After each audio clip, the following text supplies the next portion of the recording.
Bem-vindos ao Family Business Voice. Aqui você é o protagonista da sua própria história. Hoje vamos trazer um pouquinho sobre o impacto social, a importância das famílias empresárias com o terceiro setor, a questão da filantropia, empreendedorismo. Vamos receber Alex Seibel, empresário, CEO da HS Investimentos, fundador da Apollo Energia e da Positiva. Ele representa a terceira geração e é conselheiro da família Seibel, que é acionista das empresas Duratex e Léo Madeiras. Alex, super honrado em receber você aqui. Você é uma figura tão importante aí para a sociedade, para as empresas familiares e tem uma trajetória maravilhosa também, não só como empresário, mas também como uma pessoa que impacta positivamente o nosso Brasil e o mundo. Bem-vindo. Nelson, pô, super obrigado pelo convite. Mais uma vez, a gente está sempre junto. Eu Verdade. tô sempre, faço questão aí de prestigiar todos os seus eventos. O FB, FE aí tá ficando cada vez mais relevante. Então é um prazer aí fazer parte, contribuir, contar um pouquinho da minha história. Obrigado. Eu lembro quando fizemos uma entrevista com você, uma das primeiras revistas, né, falando exatamente dessa sua trajetória. Mas conta para nós um pouco, antes de entrar no mundo também, não só público, do seu toda a contribuição que você faz, né? Hoje também participando, como você começou na Arca, mas também na CLP, né? Que é o Centro de Liderança Pública. Como é que foi o início ali com a Body Shop, né? Você montou um empório chamado The Body Store. Como é que foi isso aí? Da É, onde veio essa ideia? é Você não até, foi trabalhar com a empresa da família, você foi né, direto para montar o seu próprio negócio? até curioso você comentar isso, falar um pouquinho lá do início. Porque até antes de eu entrar nessa empresa, uma investida nossa, né, de cosméticos, Sim. antes disso eu tive um período de competição no esqui, né? Eu esquiava Na neve? na neve. Que eu não sabia dessa sua façanha. E aí foi um período que até, na época, eu estava me formando na faculdade Que e legal. até foi um certo conflito ali com meu pai, ele não achava tão boa ideia Queria assim. que você trabalhasse Mas ali. eu achei que foi uma experiência muito rica, assim, de Que legal. disciplina, era muito duro, né? O treino, tal. Competi pela Confederação Brasileira, 2 anos, foi muito legal. Que, Esqui alpino, slalom, sim, né? slalom, Gigante muito e difícil. tal. E aí, numa competição no sul da França, eu rompi o ligamento, caí no meio da prova, rompi o ligamento, voltei para o Brasil e comecei a. Eu falei, bom, tava na fisioterapia, falei, já perdi o bonde aqui da próxima Olimpíada de Inverno, que era um sonho, mas um pouco distante. E aí eu pensando no que eu ia fazer, resolvi visitar essa empresa da nossa família, uma investida, né, nossa, de cosméticos, que ficava no Rio Grande do Sul, Porto Alegre. Meu sócio, nosso sócio, né, fundador dessa empresa Empório Body Store, me convidou para trabalhar. Fiquei 2 anos e meio trabalhando nesse negócio lá no Sul. E foi excelente. Era uma empresa monomarca Sim. de cosméticos, principalmente body, né, mas a gente acabou entrando em outras categorias, que distribuía via franquia no Brasil inteiro. E aí, no decorrer, no meio desse período, desses 2 anos e meio, a gente acabou sendo abordado pela The Body Shop, que era uma A marca marca? inglesa pertencente à L'Oréal na época, e que depois a The Body Shop foi vendida para a Natura, né? Mas naquela época a gente acabou vendendo então a operação brasileira para The Body Shop, e aí foi muito rico, né? Toda essa experiência de Sim. trabalhar num negócio que tem varejo, tinha indústria também, Distribuição. uma criação de branding muito forte Verdade. que a Empório já tinha, mas a The Body Shop tinha isso nível global, né? Eu fiquei responsável pela área comercial, marketing da empresa. Foi muito interessante essa experiência, né? E depois eu acabei na venda desse negócio, voltei para São Paulo, era muito amigo, tinha alguns amigos que estavam fundando uma ONG chamada Arca, que faz um trabalho muito sério até Muito hoje de sério. resgate de moradores de rua, através da agroecologia. E com isso eu falei, poxa, dá para a gente contribuir, ajudar outras pessoas através de projetos sociais. Isso também foi uma experiência riquíssima, né? Ver como que a gente consegue ajudar muito as pessoas com até pouco dinheiro. Vulnerabilidade. E aí via muito isso, assim, você tem muitos projetos e aí você tem projetos mais eficientes e menos eficientes. E o que me atraía é como é que a gente faz projeto, no caso do terceiro setor, faz para construir projetos mais eficientes, que com o mesmo dinheiro você consegue resolver mais aquela determinada Sim, causa, impactar impactar mais. mais, né? E aí nisso eu também comecei então essa é uma parte que eu fazia como voluntário, e aí pensando profissionalmente, eu resolvi empreender com a Positiva, que é um negócio de impacto socioambiental. A gente começou com serviços, uma consultoria de serviços ambientais, né, que presta serviço para pessoas físicas e corporativo também, de agroecologia, energia solar, energia renovável, manejo de água, manejo de resíduos também, gestão de resíduos, enfim.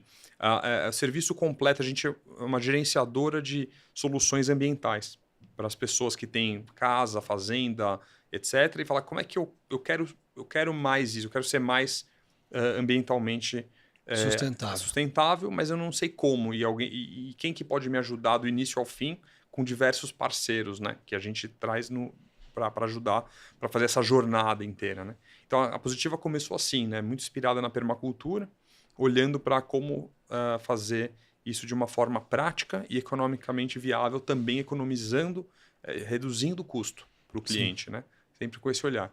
E aí a gente também, muito inspirado na economia circular, criou a divisão de produtos de limpeza para que isso também se tornasse uma solução prática para o dia a dia das pessoas poderem comprar e trazer para o dia a dia baseado na economia circular. Então, são duas fontes de inspiração filosóficas, né? A permacultura e a economia circular, pensando um pouco além da sustentabilidade, né? A sustentabilidade ela acabou ficando um pouco estigma de chato, assim, Chato. reclamão lá, vai reclamar que tem que isso, tem que aquilo, já vem me catequizar aqui. E eu sempre fui muito contra essa abordagem, muito mais a favor de tem que ser um negócio bonito.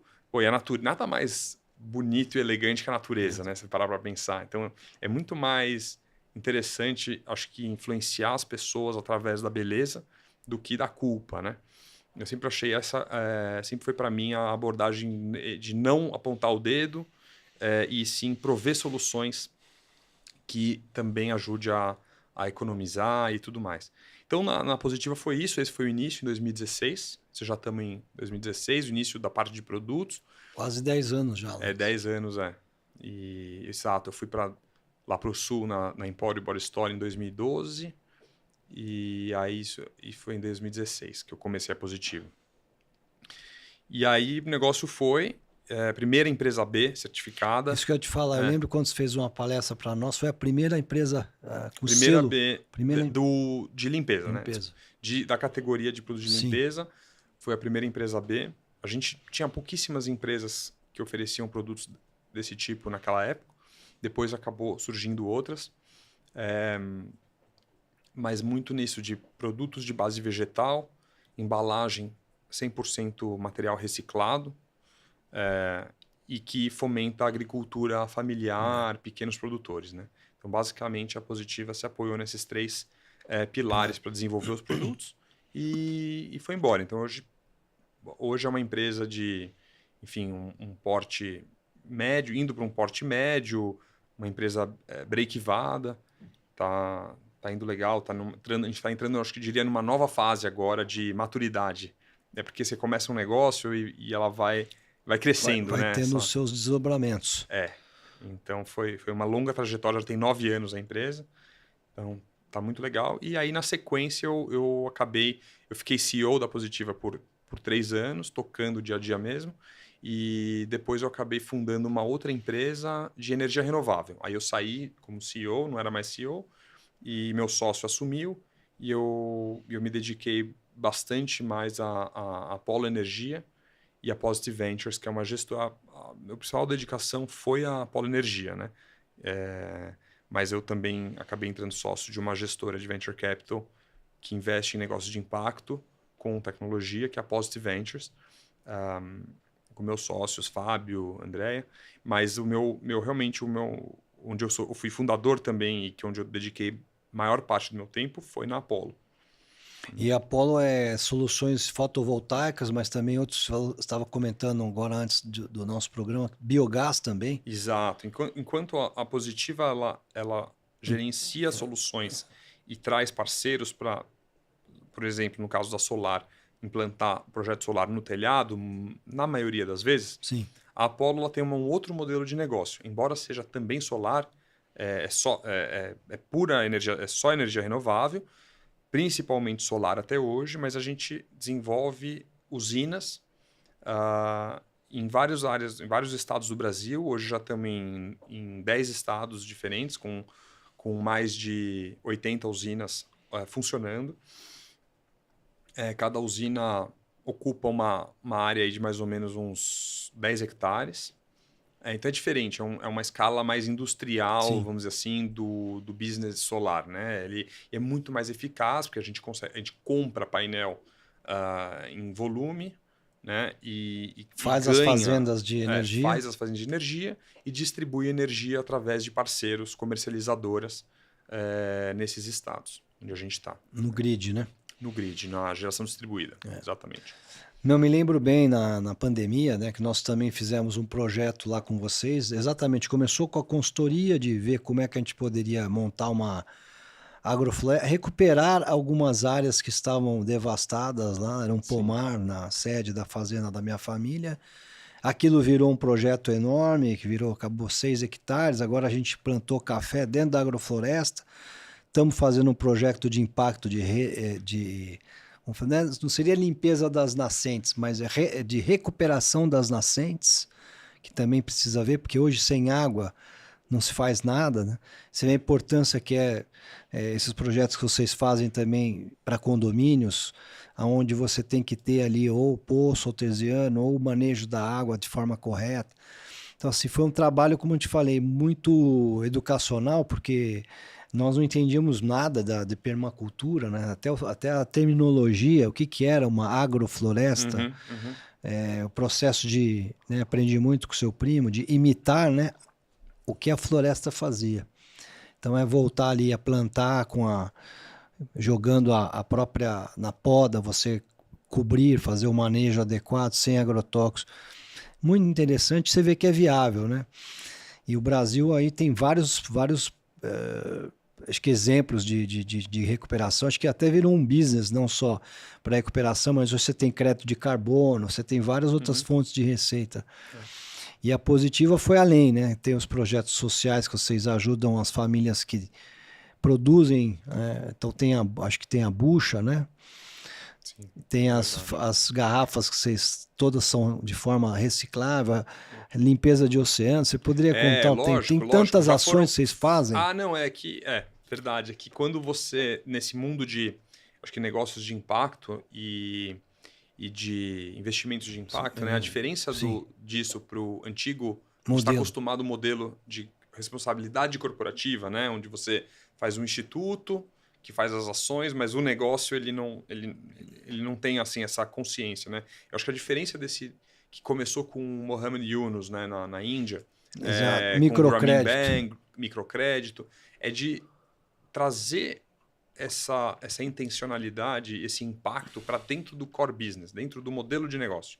Então, acho que essa é a diferença. Então, em vez de você... eu ganho dinheiro aqui, dou uma destruída, mas eu faço um instituto bacana que eu fico feliz e tal, na verdade, basicamente, falar, cara, como é que eu crio um produto, por exemplo, um serviço, que ele contribui para resolver um problema social e ambiental no produto. Quanto mais produto eu vendo, mais eu resolvo o problema. Essa acho que é a principal diferença desse modelo. Então, a gente pensou, né, viu que o resíduo plástico é um problema gigante,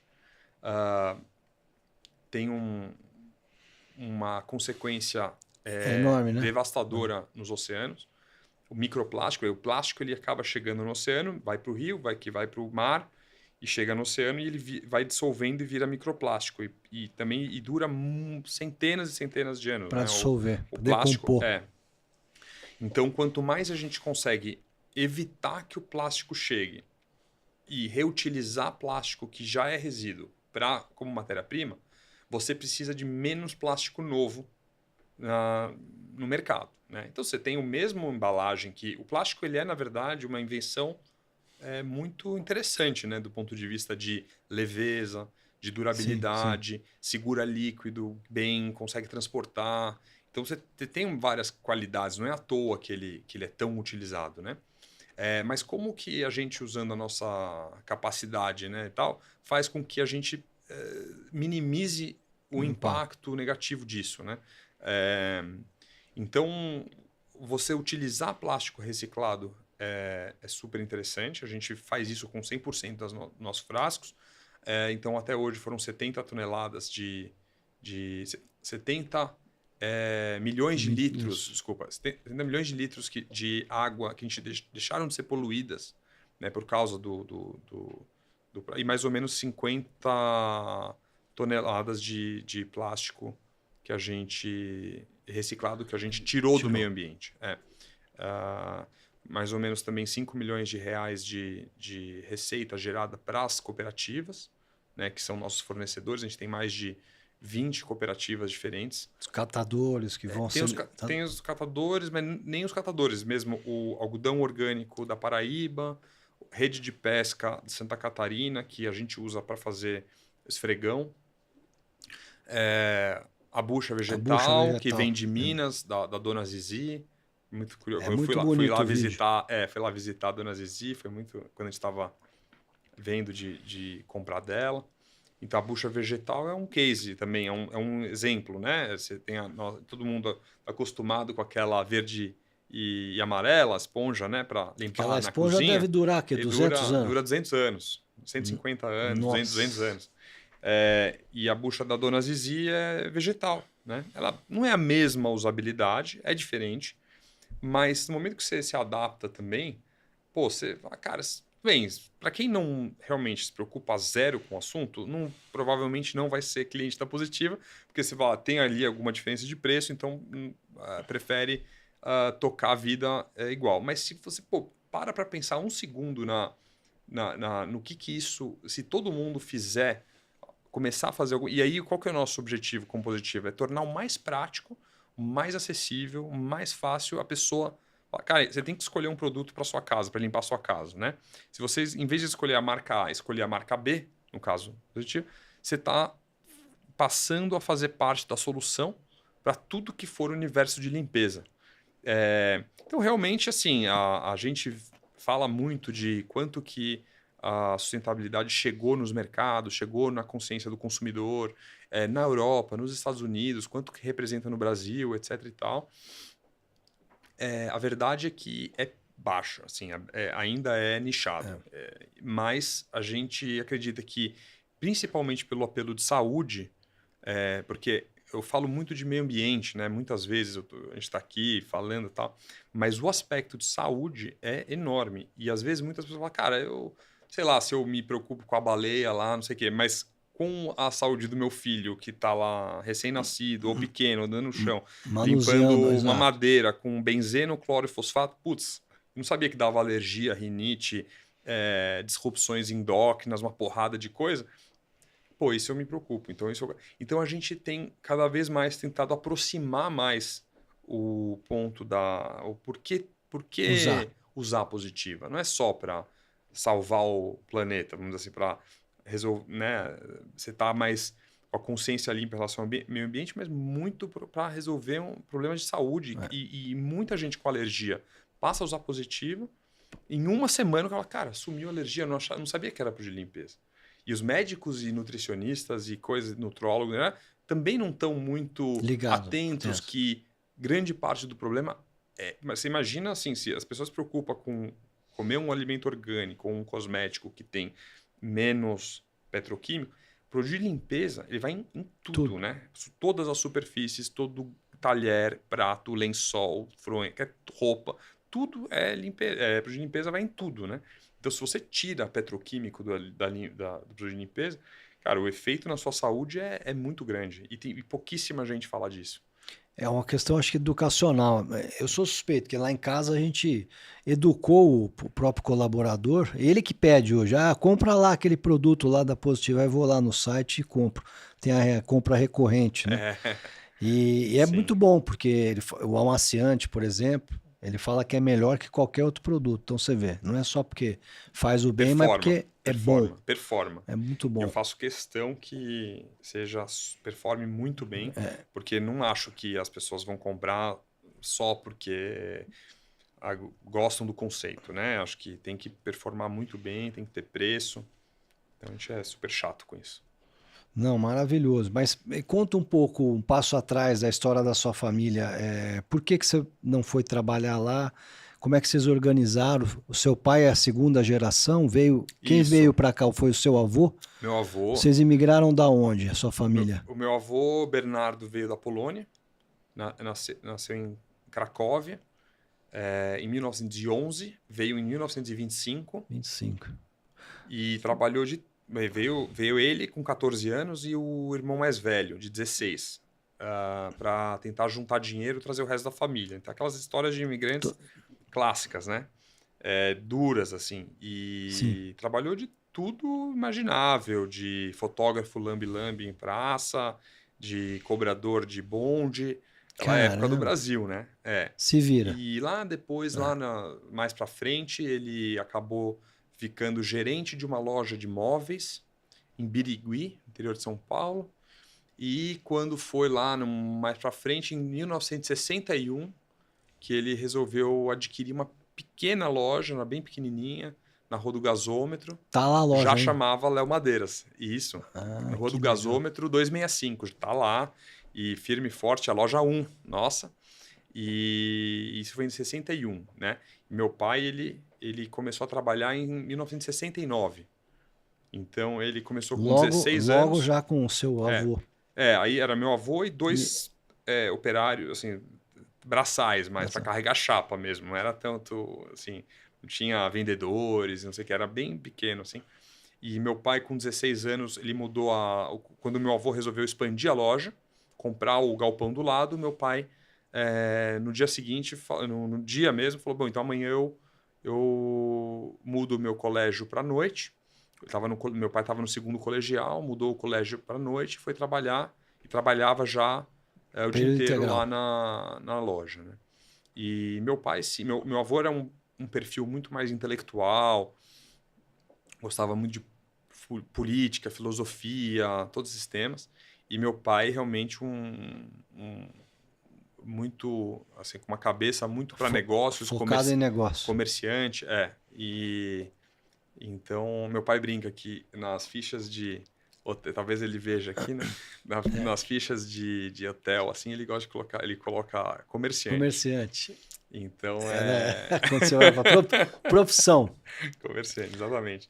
E até hoje. E aí foi assim, a expansão da Léo, meu pai muito cedo meio que assumiu o negócio, começou a crescer, pegou períodos do Brasil difíceis, inflação muito alta, soube navegar muito bem nessa época, ganhou muito diferencial competitivo dos concorrentes, que ali era um do lado do outro, né? Então era uma concorrência muito forte. Montava uma loja do lado da Era. outra do mesmo Não, segmento. não da Léo, né? Tinha Sim, sim, concorrentes um do lado do concorrente. outro, mas era aquelas ruas assim, típicas, né? De um determinado setor, assim. E cresceu a Léo muito nisso. E daí, a partir da Léo, a gente acabou. Meu pai, junto com meu tio, o Salo, diversificaram para outros setores. Começou com tratamento térmico de metais, com a Brasimet. Depois, a gente foi para a Leroy Merlin, bom, foi bem depois. Mas antes da Leroy, a própria Satipel, né, que era do grupo Formiplac, com outro sócio, a gente acabou separando os negócios, ficamos com a Satipel, dono 100%, que é uma produtora de painéis de madeira, de MDP, e era líder em MDP, né? E com a Floresta e tudo mais, Operação Fabril. E depois a gente fez o negócio da Leroy Merlin, ficamos sócios da Leroy Merlin por 20 anos no Brasil. Enfim, então uma longa jornada. O meu tio Samuel também passou a trabalhar na Aleo por um determinado período, mas ele resolveu abrir a Livraria da Vila, que é Sim, um super negócio que conhecido. ele montou, ele adquiriu a loja da Fradique Coutinho da Vila Madalena e depois expandiu esse negócio, então ele seguiu um rumo mais próprio. Então foi essa a história, assim, e depois, mais recente, né, com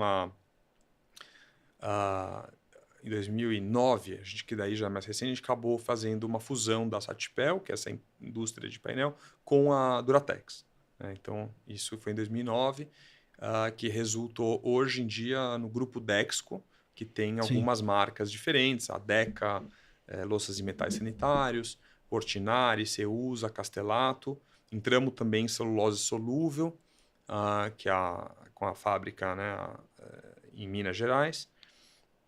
Então temos a Dexco em sociedade com a Itaúsa, né? E a Léo Madeiras, que continua uma empresa 100% familiar, onde a minha prima é a atual CEO lá, né, fazendo um trabalho espetacular. Meu pai fez a sucessão para minha prima há 15 anos atrás, né? Então, em 2010, 2011, 12, por ali. E a Andrea vem conduzindo aí uma gestão maravilhosa. Foi uma sucessão muito bem feita, muito bem sucedida. Eu ia te perguntar, como é que vocês organizaram a família? Quantos núcleos são? Legal. E você acabou trabalhando no início, inicialmente lá, ou você foi empreender, né? E por que empreender? Assim, a gente tem um costume na minha família, a gente tinha um costume na minha geração, terceira geração, de sempre estagiar nas férias, né? Sim. Então, desde os 13 anos. Então, eu comecei com 13 como office boy. Foi uma experiência profissional que me marcou muito, assim, com 13 anos.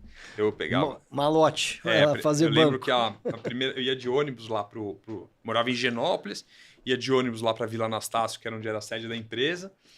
E aí eu tinha 13, tinha um office boy de 15, que eu ia meio que colado no de 15 para fazer as coisas, né? Então eu colava nele, ia depositar cheque no centro, ia fazer, sei lá, papelada, pegar isso, pegar ali e tal. Almoçava no PF ali da esquina. Então, assim, eu me lembro muito bem dessa experiência, né? E todas as férias, desde então, a gente estagiava, eu e meus primos, estagiávamos nas lojas, no negócio, em diferentes áreas e tal. Então a gente tem essa lembrança, né? Metade das férias era trabalho, né? Mas era interessante, era divertido. E depois a gente, quando foi mais para frente, eu resolvi, na verdade, trabalhar nessa outra empresa que não era nem na Léo, nem na Dexco, nem nada. Era investida, que foi vendida para Body Shop. Que também essa coisa de trabalhar com família é interessante. É legal por um lado, mas difícil tem seus desafios, né? Então, trabalhar numa investida foi super interessante, porque eu tinha um senso de pertencimento, era um negócio meu também. Perfeito, sim. Mas longe de São Paulo, mais fora assim, ali do eixo. Então Você chegou a morar no Sul? Morei em Porto Alegre. Morou em Porto Alegre. Que inclusive onde eu conheci minha esposa. Nossa, aí, nada é por acaso, hein? Nada que a gente é por acaso. Aqui. Exatamente. E aí depois a gente... Então foi um caminho, assim, eu acho que não tem um caminho certo e errado, né? Eu acho que talvez uma coisa que seria interessante, pensando, sempre fazendo aquela reflexão para trás, seria talvez trabalhado em outro lugar, né? Antes. Então, ter feito um processo de trainee, ter trabalhado em algum negócio, para alguns anos fora e ter aí sim voltado para o negócio familiar, né? Acho que... Em que momento você percebeu que empreender era de forma independente era uma vocação sua, o caminho, né? Quando é que você foi? Que você teve essa mudança de chave? Eu acho que eu sempre quis fazer as coisas do meu jeito, né? E ter autonomia para tomar decisão e tal. Acho que eu fiz isso um pouco cedo demais, mas assim, que na verdade significa que você faz as burradas, você paga a conta. Cedo. Você paga a própria conta. Quando você é jovem, é bom talvez fazer burrada com trabalhando para os outros. É. Mas a verdade é que eu me atraía muito a ideia de criar uma coisa nova, ter essa independência, essa autonomia de ver o que sai disso, né? Então foram anos de muito entusiasmo, fazia assim com muita paixão e adorei assim essa experiência de começar e tal e continuo até hoje, né? Só que hoje eu divido mais meu tempo entre essas iniciativas que eu fundei e o Family Family Office e Office. os conselhos, né? Então, Sim. acabo tendo que me dividir mais. Como é que é essas divisões de papéis? Assim, hoje você está como CEO também do Family Office, que segue o nome do seu pai, né? HS, né? Uhum. E vocês têm várias investidas, tem alguma vocação maior lá?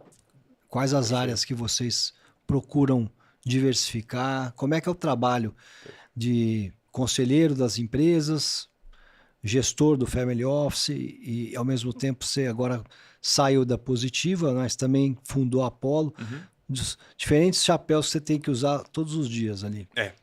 Não, ali na HS, né, investimentos, o mantra assim, é um pouco bons negócios, né? No final do dia, fazer bom negócio, a gente tem um olhar muito oportunístico para as coisas. Acho que meu pai, com tantos anos de experiência, ele, né, Tem um feeling. absorveu esse feeling Comerciante.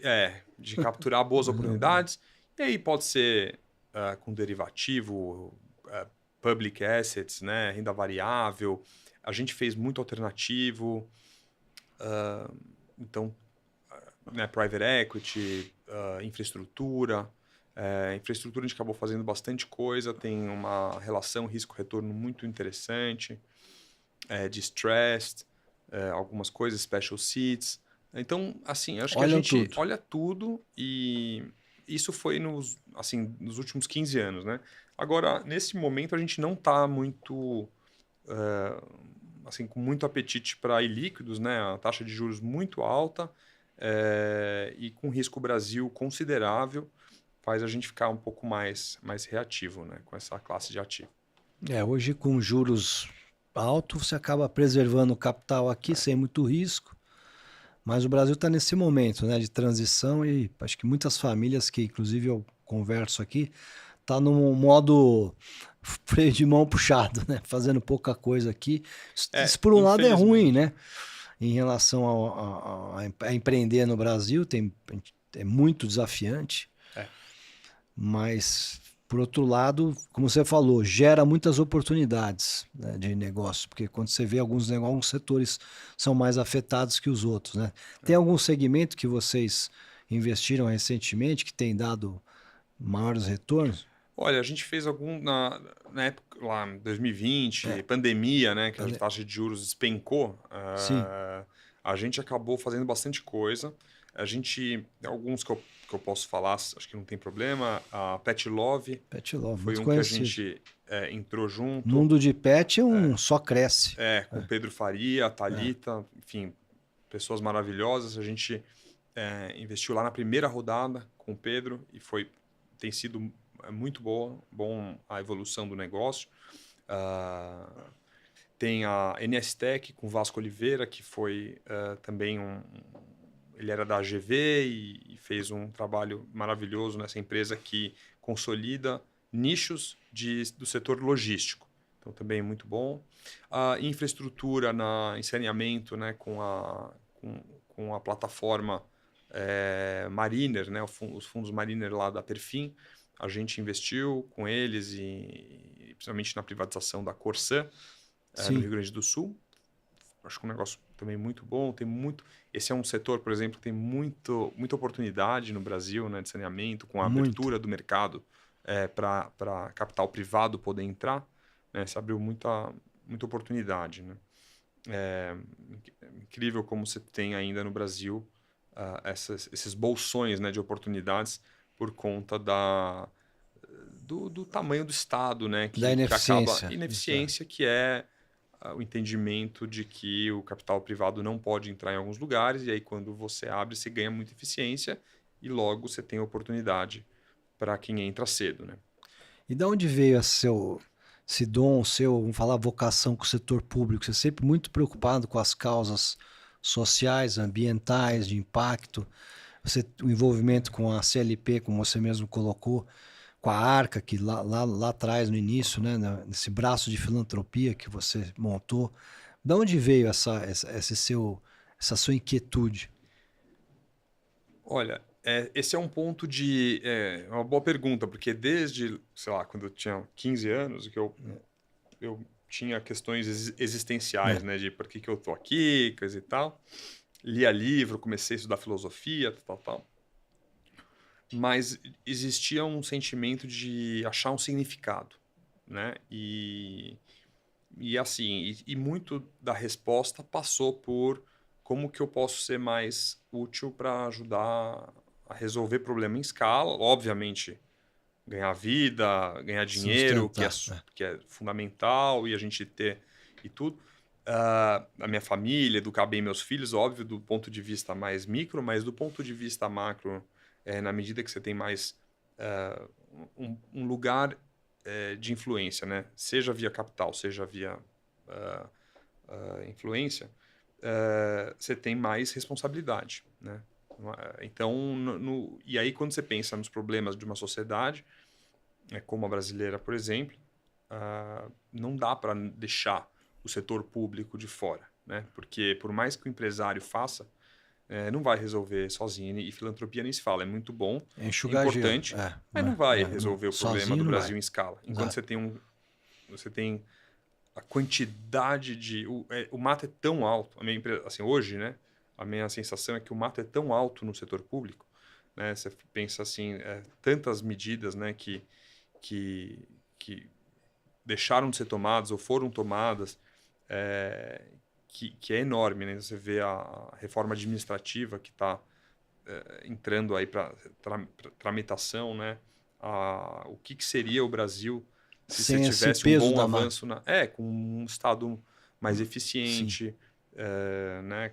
Enfim, e tudo mais. Então você tem então acho que a gestão pública lá, e aí no CLP, né, que você comentou, o Luiz Felipe Dávila me convidou lá para participar do grupo, é exatamente uma entidade, uma organização que atua nisso, em melhorar a gestão pública brasileira, seja através do advocacy, seja através do ranking da competitividade, que ele ranqueia municípios e governos de Esse eu estado. tive num evento muito interessante, como eles Muito legal. categorizam as cidades e É. por, né, índices. Isso. Então, cada cidade tem os ranking, tem as áreas de gestão pública, né? Meio ambiente, saúde, educação, etc, etc. E eles vão ranqueando quem que está melhor e pior e comparando essas políticas públicas entre as cidades, municípios e estados, né? E você tem muita evidência dados e evidências de outros países que deram certo.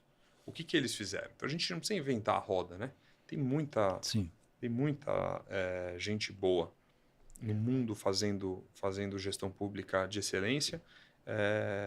E aí sim você mexe em milhões, você tira milhões de pessoas da pobreza, você melhora em escala tudo, né? Educação, saúde, meio ambiente, né? Meio ambiente nem se fala. Então você fala assim, como é que você para mim, o tema de meio ambiente realmente sempre foi um tema importante, mas eu percebi que nada melhor do que uma boa gestão pública para você conseguir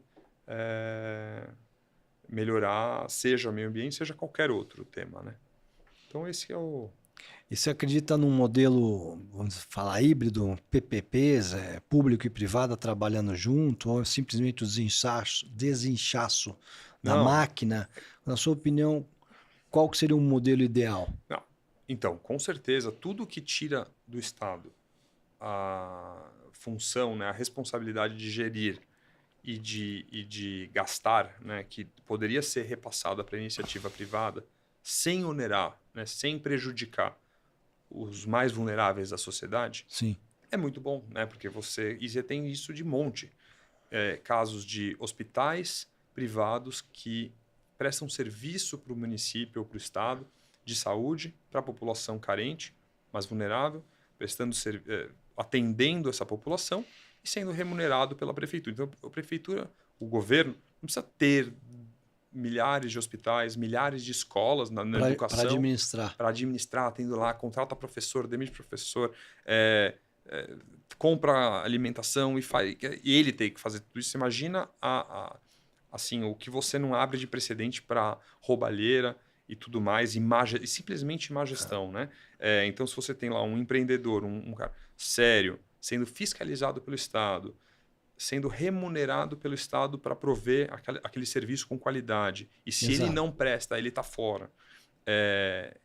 Então, o Estado só ganha, né? Só ganha e as pessoas só se beneficiam de um melhor serviço. O Estado ele poderia fazer só, como você falou, a fiscalização, ter os órgãos de controle, de regulação. Tem um empresário amigo meu que fez esses projetos de PPP com as escolas públicas. Começou lá em Belo Horizonte, está vindo para São Paulo. Mas exatamente o que você falou, a administração da escola é dele. E ele tem todos os índices que ele tem que performar para ele poder, inclusive, ser remunerado, ser pago. O Estado ele só coloca o professor, né, da rede pública, mas o resto todo é feito por ele. Então a escola é construída, a manutenção, a frequência do aluno é olhada também, se o aluno tem ido na aula.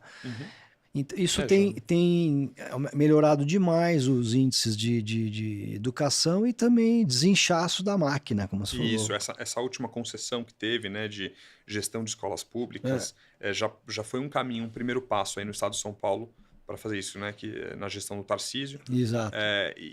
Exatamente, essa parte mais operacional da escola, você já alivia muito o Estado, então você não precisa nem dar para a iniciativa privada a gestão do acadêmico, né? do conteúdo, da gestão. Nem precisa entrar nesse mérito, porque a gente sabe que existe polarização, que depois chega na Assembleia é difícil de aprovar e tudo mais.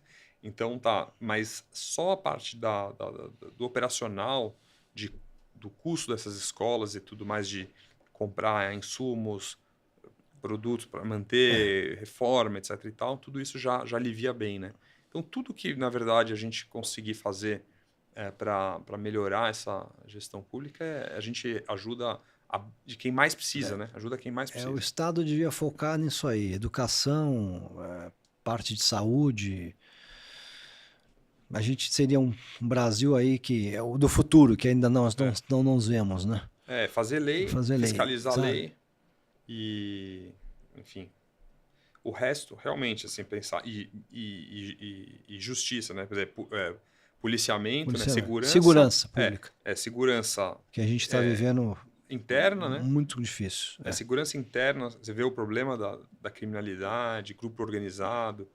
Então você tem essas funções, né? De criar lei, fiscalizar, garantir a segurança. E a justiça, né? Os tribunais, etc. E tal, isso é do governo. Isso não tem como o governo abrir mão terceirizar. Isso assim, tem que ser o governo. Agora, o resto, para que o governo realmente, assim, o que ele tem que fazer é garantir que você tem concorrência, livre mercado. Marco regulatório, exato. Livre mercado, não pode deixar ter monopólio, realmente. E você permitir que a iniciativa, que foi o que aconteceu com o marco do saneamento, que a gente estava falando agora há pouco, com um marco legislativo de permitir capital privado entrar no saneamento, você está universalizando esse serviço para todo mundo que ficou décadas e décadas e décadas sem água tratada, sem esgoto. Então você fala de educação, não, educação é muito óbvio. Mas não tem o básico também. Mas o cara não tem água tratada e esgoto em casa. Como é que você, entendeu? Assim, então você vai exigir, né? Os problemas estão interligados, né? Sim. Então a gente tem que ter, eu acho que essa abordagem sistêmica e entender que o empresário ele é um solucionador de problema. Ele é quem paga imposto, é quem emprega, né? Ele é um impulsionador, único que gera riqueza, né? Ele é um impulsionador de resolução de problema. E a gente ainda tem uma mentalidade de que o empresário é o inimigo, né? É o vilão da história. A gente não, né? Mas assim, você tem uma parte da sociedade ainda muito com essa visão que é vendida para essas pessoas que o empresário tem essa coisa.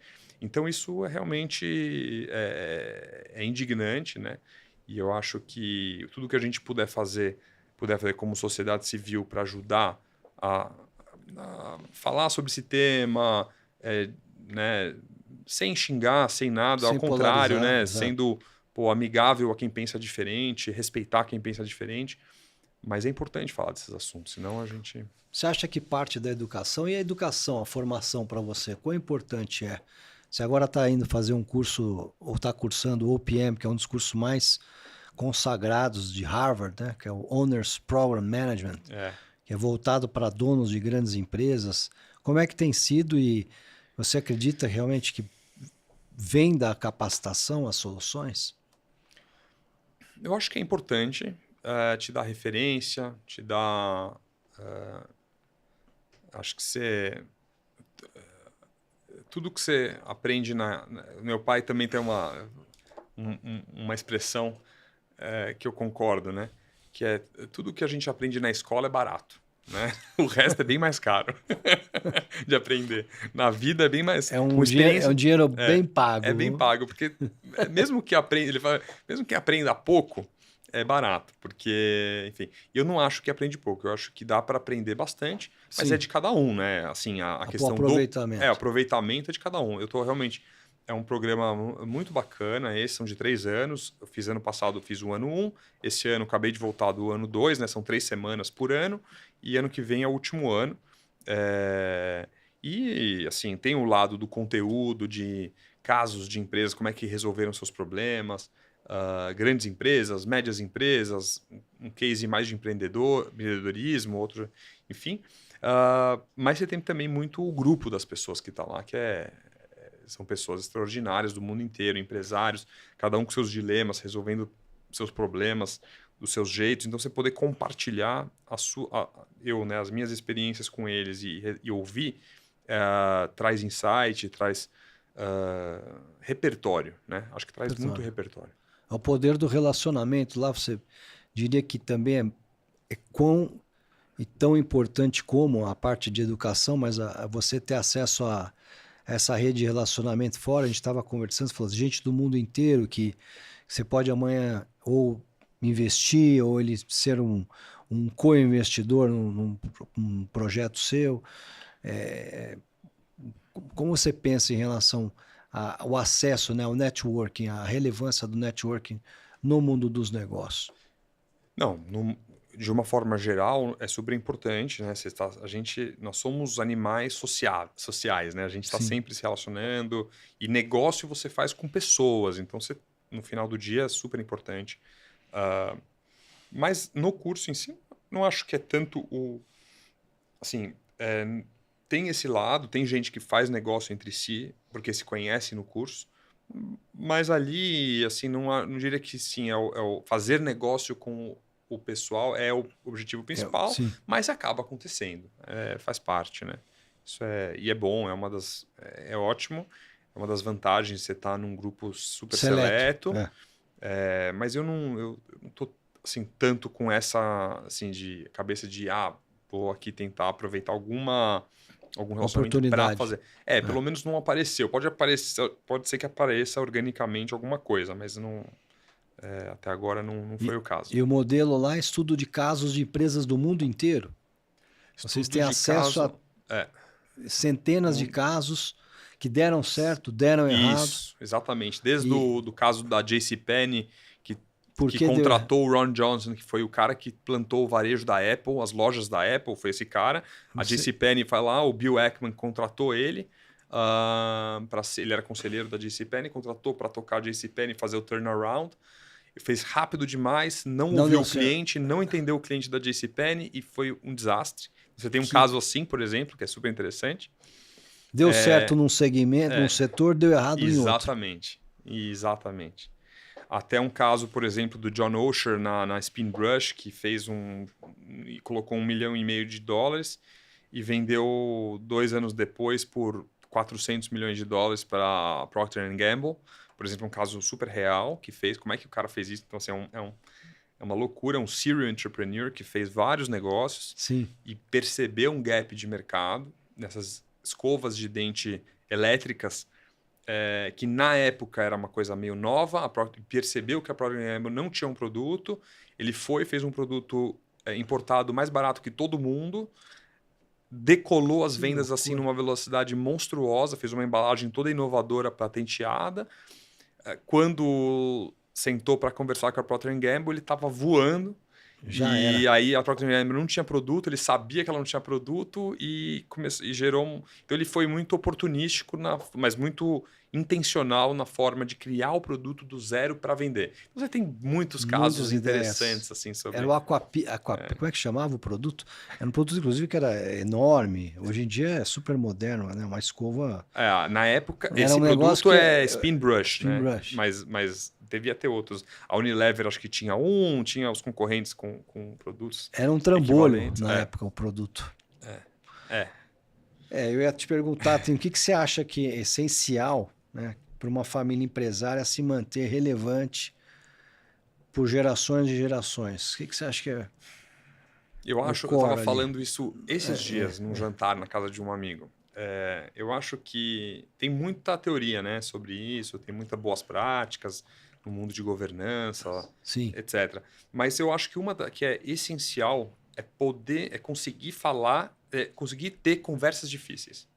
Porque ótimo. uma coisa que sempre vai ter conversas difíceis. Sim. Então, se você tem um familiar que está no negócio e você tem dois que eventualmente seja sobre remuneração, seja sobre herança, seja sobre relação familiar e coisas que você carrega do passado. Então, toda família tem situações para conversar e o que eu vejo às vezes acontecendo porque é difícil, não fala e deixa isso Isso, debaixo do tapete. embaixo do tapete.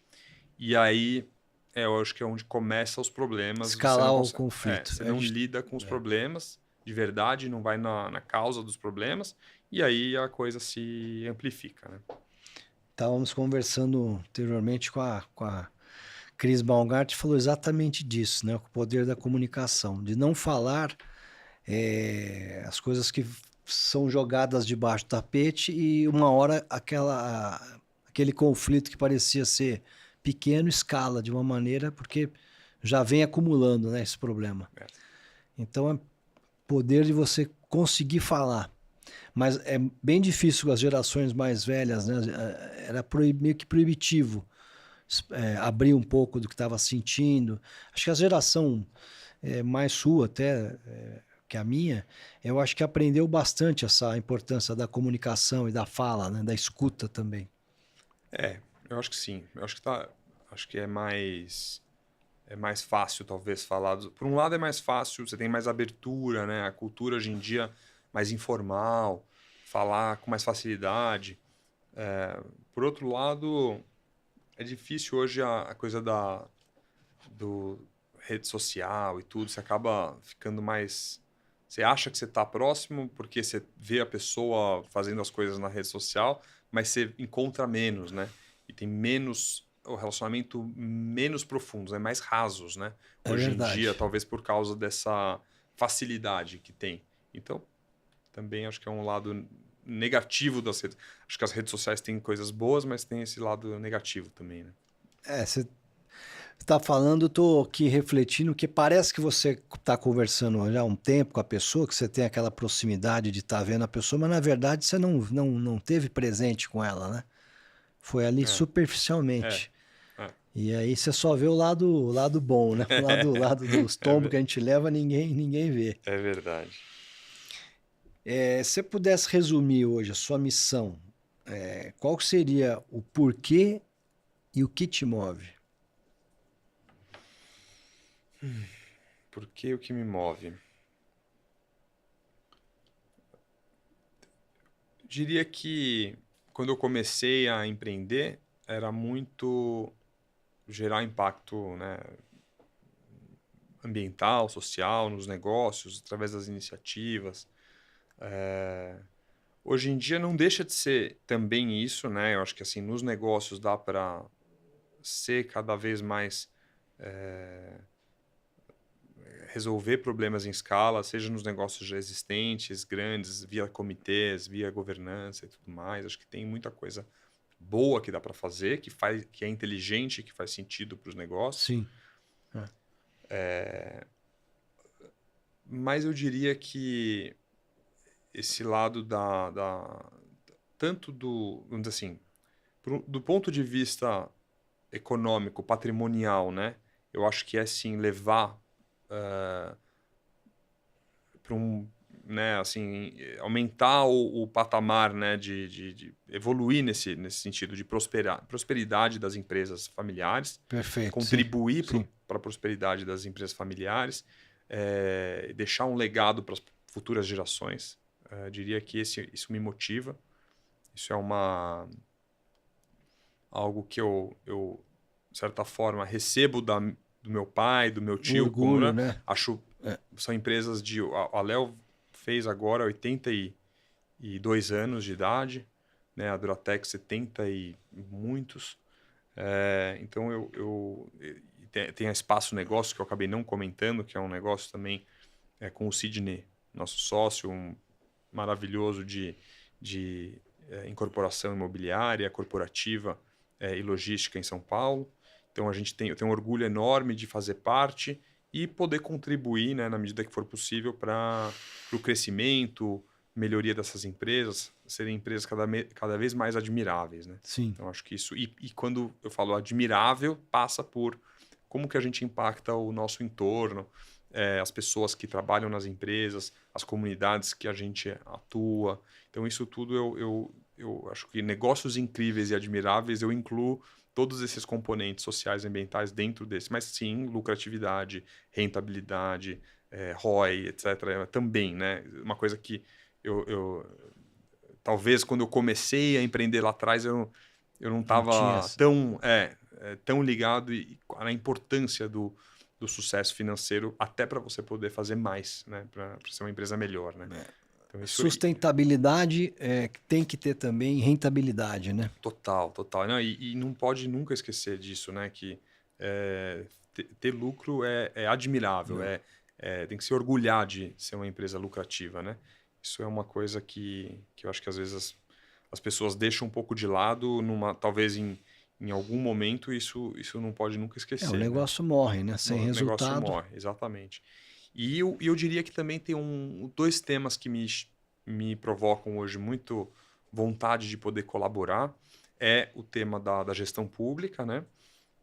Seja no nosso braço filantrópico, seja, né, como conselheiro no CLP, melhorar a gestão pública.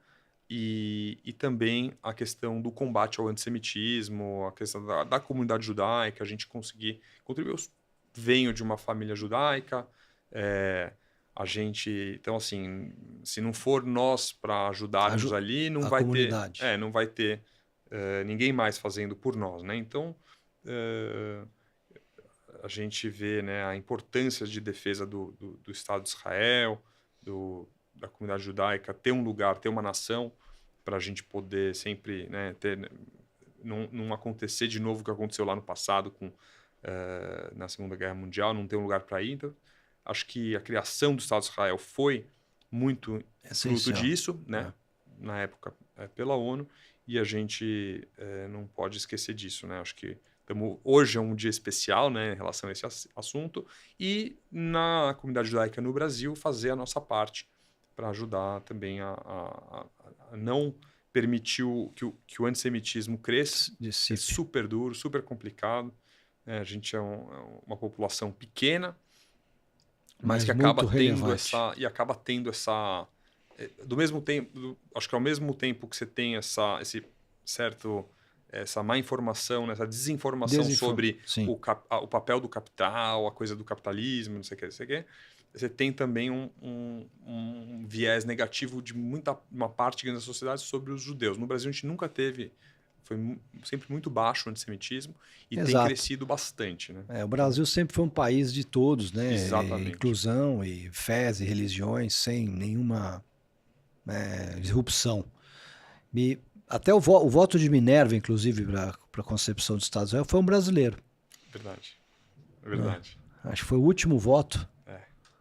Acho que tem até uma homenagem, um busto dele lá em Israel. Do Sérgio, né? Como é que chamava? Esqueci o nome dele. Não lembro o nome. Eu lembro. Mas eu sei porque foi decisivo. Mas que bonita a história. Acho que a gente tem que... fé, determinação, né, e convicção dos nossos valores, né, que você trouxe muito forte e o que te move. Para a gente deixar aqui uma mensagem também para esses jovens herdeiros, como é que você poderia dizer para essa nova geração de herdeiros o poder de usar o capital e o conhecimento familiar para gerar impacto positivo? Para você que já fez tanto, que mensagem você poderia deixar para esses jovens que eles possam fazer a diferença e, como você colocou, um país e um mundo melhor? Eu vou até comentar sobre essa última parte que você falou, de valores, né? O trabalho, né? O trabalho sempre foi um valor, muito mais do que uma atividade para ganhar dinheiro. É um valor na minha família, né? É muito importante trabalhar. E eu acho que tem que ser prazeroso também. Então, eu diria assim que Legal. achar um trabalho que seja prazeroso, né? E seja apaixonante. Então, eu acho que... E aí, com isso, a gente, né, no momento que o trabalho é um negócio prazeroso, a gente tem vontade de ir fazer as coisas e aí mudar a realidade, ser relevante, passa a ser uma consequência. Você, através do trabalho, se torna uma pessoa melhor, né? Eu acho que esse engrandece, o trabalho enriquece. Porque nesse sentido, às vezes você tem uma condição que não precisa trabalhar, se eventualmente esse é o caso. Sim. Isso é um perigo, né? Porque no final a gente acaba sendo iludido de que o legal é ir para a praia, ou isso, aquilo, e que aí eu vou ser feliz, né? E eu acho que ele mais atrapalha a chegar na felicidade do que ajuda, né? Enquanto que você fazer coisas relevantes que ajudam outras pessoas, que te tornam uma pessoa melhor e tal, isso sim nos aproxima da felicidade, né? Então eu diria que o trabalho é talvez dos caminhos mais óbvios, né, de como ser uma pessoa melhor e atingir a felicidade. Maravilhosa entrevista aqui, 1 hora de bate-papo com Alex Seibel, enorme aprendizado sobre a importância do impacto ambiental, social, do trabalho, da família, da fé e de empreender no Brasil, que é um país tão difícil, e a gente acreditar que a gente tendo nossa convicção e determinação, a gente consegue fazer o bem, impactar e poder gerar um país aqui onde nossos filhos possam ter orgulho, né, Alex?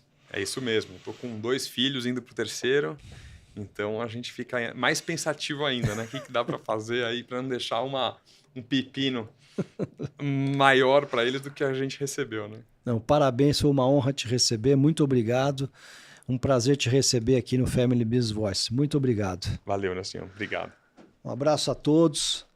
Foi um ótimo episódio, espero que tenham gostado. Nos sigam nas nossas mídias sociais, no YouTube, no Spotify.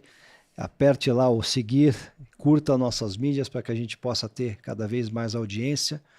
E até o próximo episódio do Family Business Voice. Um abraço.